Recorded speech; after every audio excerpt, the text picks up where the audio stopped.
The southern Great Plains, an area so vast it's difficult to fathom.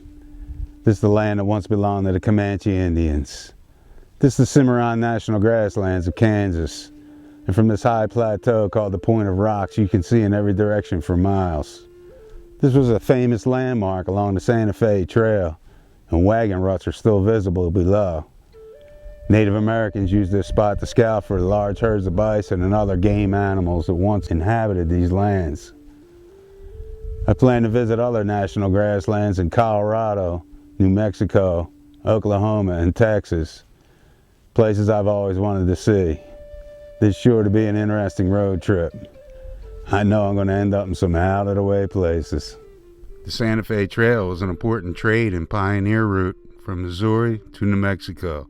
To retrace this historic route is like stepping back in time. One can get a sense of the hardships and danger that people faced on a daily basis. This was once a vast expanse of untamed wilderness, not for the faint of heart, and crossing these lands took a great deal of determination, stamina, and courage. Comanche National Grassland, Colorado. Beautiful. It's incredible.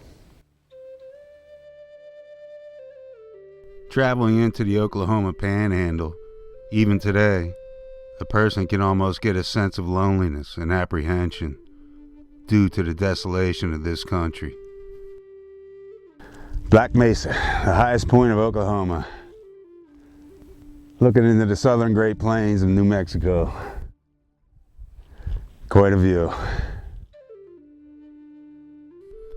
The Table Mesas of Colorado, Oklahoma, and the Texas Panhandle are all visible from the summit of Black Mesa.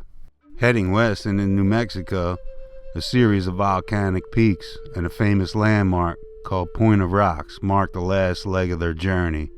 What a sight it must have been from the summit for the pioneers to know the end of the journey was so near, and to get their first glimpse of the snow-packed peaks of the Rocky Mountains, and to finally reach the end of the prairies and rest in timbered canyons.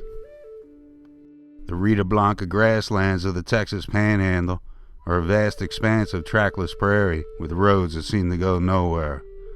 It feels like a place where things go to die. Further south, the Panhandle gives way to mesas and eventually forested canyons.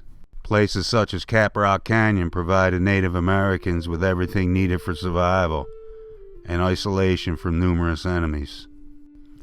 But it was here in Palidoro Canyon that the last of the wild Comanche bands was finally subdued, and the entire state of Texas was opened up to settlement. And the rest, as they say, is history.